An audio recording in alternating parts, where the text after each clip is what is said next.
aluna, olá aluno, sejam mais uma vez bem-vindos ao Se Liga na Educação. Eu sou a professora Débora, professora de Química, e vamos juntos mergulhar hoje em Enem.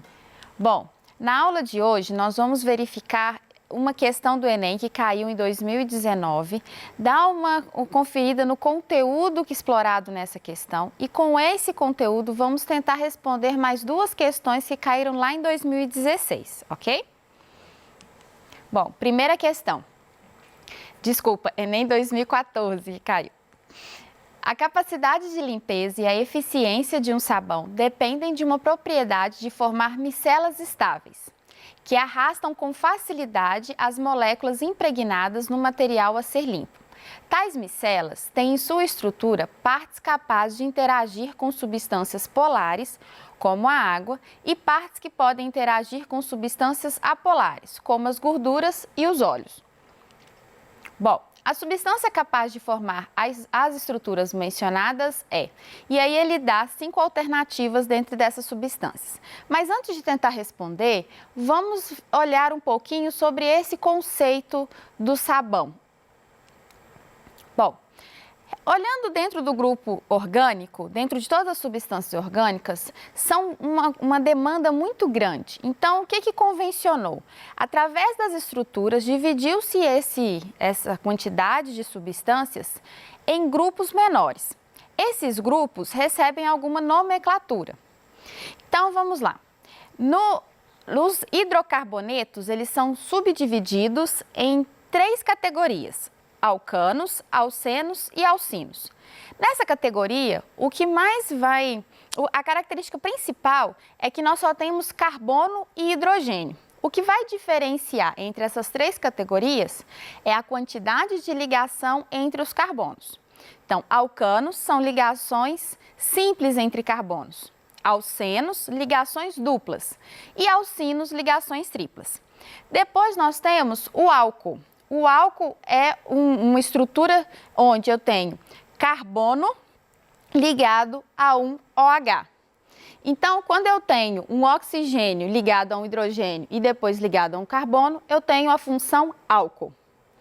A função fenol, ela também tem a presença do OH e ele está ligado a um anel aromático, o benzeno. A função aldeído, onde eu tenho um C fazendo dupla ligação com oxigênio e uma ligação na cadeia carbônica e uma ligação com hidrogênio. A cetona, onde eu tenho um carbono fazendo dupla ligação com oxigênio e uma ligação com carbono e outra ligação com carbono. Uma observação é que o aldeído é o tipo de estrutura que fica na extremidade da cadeia. Como o carbono já vai estar fazendo 3 ligações, 2 com oxigênio e uma com hidrogênio, só resta uma ligação para ele fazer com a cadeia. Então, é um tipo de grupo, de estrutura que você só encontra na extremidade. Já a cetona, ela está entre carbonos. Então, necessariamente, ela precisa estar dentro da cadeia. Bom, nós temos também o ácido carboxílico, onde eu tenho o C-dupla-O, e esse carbono ainda está ligado a um oxigênio e um hidrogênio. Bom, o éster, onde eu tiro esse hidrogênio ligado ao oxigênio de baixo e tenho mais uma cadeia carbônica. Então, fica C-dupla-O, O, cadeia carbônica. Eu tenho também o éter, que é quando eu tenho o oxigênio entre os carbonos e tenho os grupos funcionais com nitrogênio. Então, eu tenho a amida e a amina. Quando o nitrogênio, o N, está ligado a um carbono que faz dupla ligação, eu tenho uma função amida. Quando eu tenho nitrogênio ligado a um carbono e não tem dupla ligação neste carbono com o oxigênio, eu tenho uma função amina. A função amina, ela pode ser primária, secundária ou terciária. O que vai depender é a quantidade de carbonos ligados neste hidrogênio, ok? E tenho ainda os aletos orgânicos, que é quando eu tenho minha cadeia carbônica de carbonos e hidrogênios ligada a um elemento diferente, como o cloro ou até mesmo o bromo, ok? Bom, Por que eu expliquei tudo isso? Dentro de todas essas funções orgânicas, a única função orgânica que apresenta polaridade, como apolar, ou seja, polaridade nula, é os hidrocarbonetos. E o exercício fala que tem que ter uma parte apolar que vai interagir com as gorduras. Então, essa parte, ela tem que ser um hidrocarboneto. Mas por que o hidrocarboneto, ele é apolar? Bom, vamos analisar as ligações entre os átomos e as interações entre as moléculas, ok? Então, entre os átomos, quando eu tenho ligação carbono-carbono, não existe diferença de eletronegatividade. Ambos são é o mesmo elemento. Então, aquela ligação química não apresenta polaridade, ou seja, não apresenta polo. Quais polos? Polo positivo e polo negativo. Então, ali a ligação ela é apolar. Bom, e a ligação carbono e hidrogênio? A ligação carbono e hidrogênio tem diferença de eletronegatividade. Porém, como as ligações entre o carbono e o hidrogênio, elas são constantes ali dentro daquela interação, dentro daquela molécula, então, o que vai acontecer? Lembra dos vetores que se anulavam quando eles eram de mesmo módulo, mesma direção e sentidos opostos? Então, quando eu tenho essa ligação carbono e hidrogênio, logo em seguida eu tenho uma outra na mesma direção com sentido oposto de mesmo valor. Então, por isso, a molécula é apolar. E a interação entre moléculas apolares é a interação de Van der Waals, ou forças de London. E aí eu vou explicar a vocês através dessa imagem. Bom, imagina aqui duas moléculas de iodo, né? Então, I2. E aí, o que acontece? Esse iodo e esse outro iodo, eles estão compartilhando os elétrons, certo? Na ligação covalente. Esses elétrons, eles compartilhados distribuídos de forma homogênea, não existe diferença de eletronegatividade na molécula. Então, por isso eu tenho duas moléculas onde eu tenho esse campo exatamente do mesmo tamanho. Porém, os elétrons, eles não ficam parados, eles se movimentam. Quando eles se movimentam próximos de um núcleo, próximo do núcleo de um desses iodos, eu tenho uma carga parcialmente negativa. E por indução, eu induzo uma carga positiva na molécula do lado. Então, ali eu tenho agora uma carga negativa e uma carga positiva. Então, se estabelece uma atração eletrostática ali. Então, essa interação, ela é instável, porque os elétrons, da mesma forma como eles se movimentam para um lado, eles podem se movimentar para o outro. Dessa forma, o que seria negativo agora passaria a ser positivo, o que vai influenciar numa indução de carga negativa na molécula ao lado.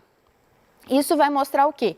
Horas vai ser parcialmente negativo, horas parcialmente positivo. Por isso que eles recebem também o nome de dipolo instantâneo, dipolo induzido.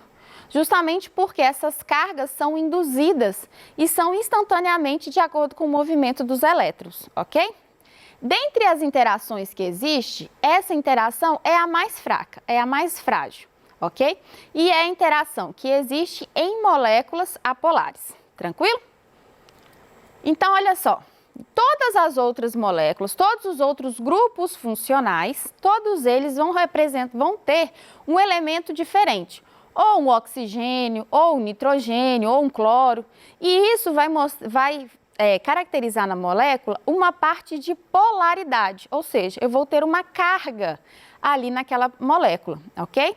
Então, o único grupo funcional que não tem polaridade, que não apresenta uma polaridade, seria os hidrocarbonetos, ok?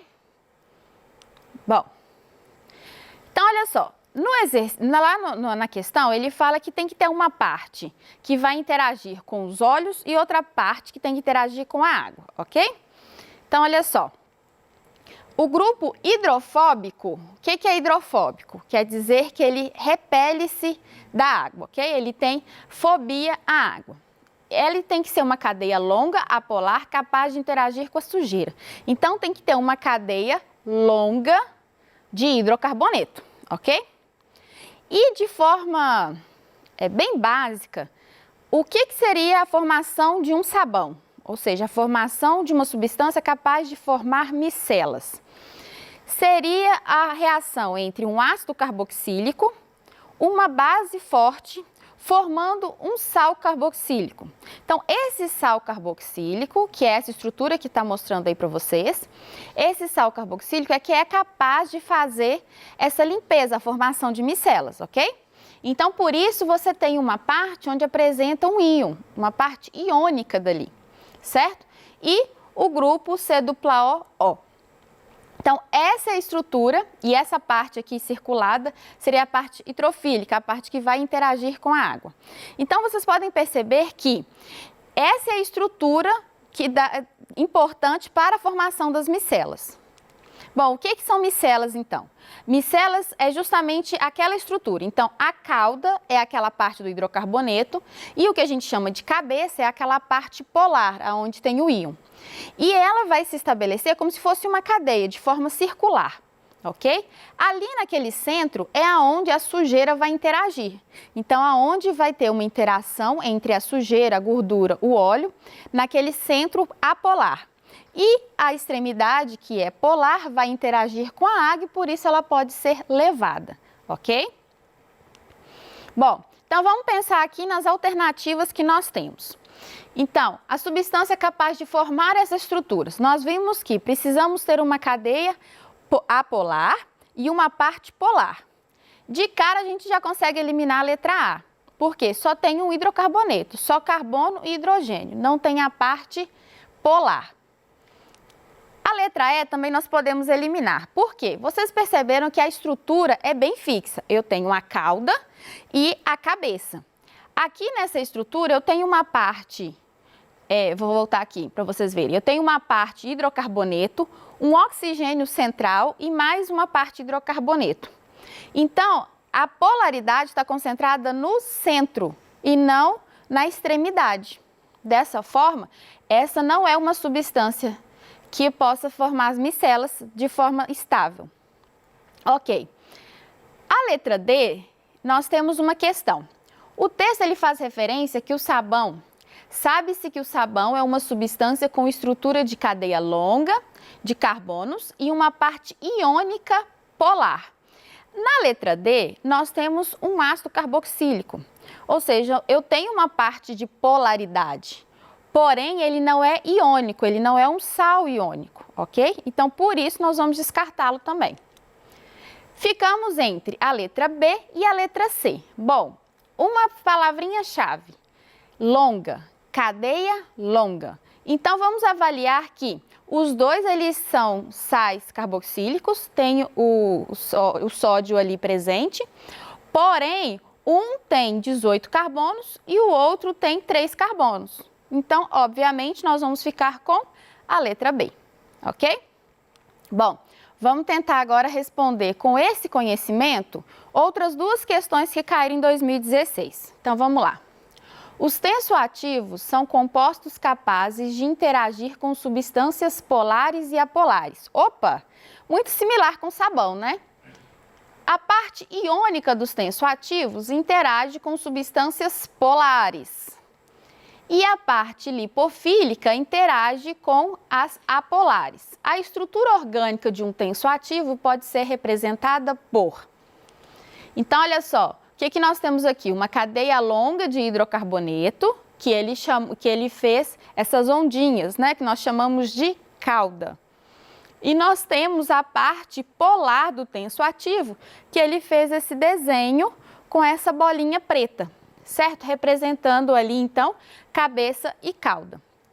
Ao adicionar o tensoativo sobre a água, suas moléculas formam um arranjo ordenado. Esse arranjo é representado esquematicamente por... Então, olha só, eu tenho aqui o esquema, certo? Da imagem desses tensoativos interagindo com a água. Então, vamos lá. Aqui eu tenho em todos apenas água e mostra o nível da água. Então, olha só, tudo que é polar vai interagir com polar. E tudo que é apolar vai repelir, vai afastar do que é polar. Ou seja, carga atrai carga. E quando eu não tenho carga, repele, ok? Então, olha só, a carga não está na bolinha preta? Então, essa bolinha preta, ela tem que estar sobre o nível da água. E a cauda, ela tem que estar fora da água, ok? Então, vamos lá. Na primeira aqui, nós temos as bolinhas sobre o nível da água, ok? Porém, a cauda está dentro da água, está fora. Na letra B, eu tenho o nível da água, a cauda interagindo sobre a superfície e de forma repulsiva, ou seja, longe do nível da água, eu tenho a parte polar.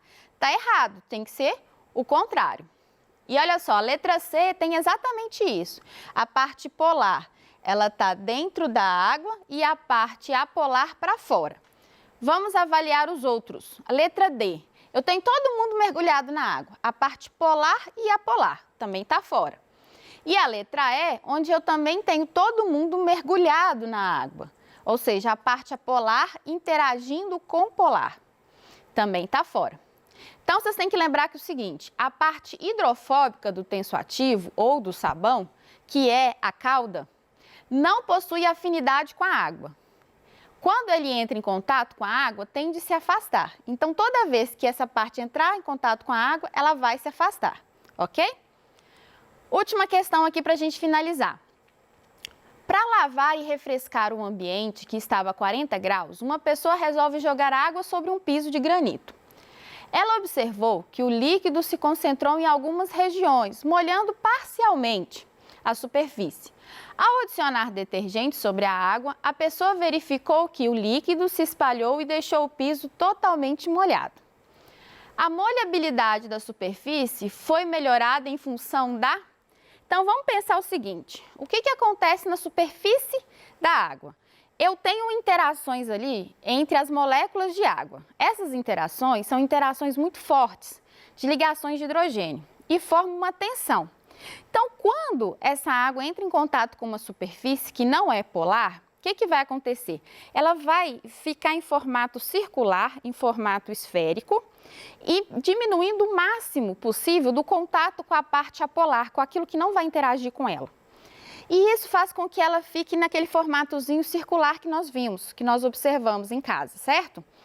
Quando eu jogo água, por exemplo, numa panela quente com gordura, você vê as bolinhas se formando, certo?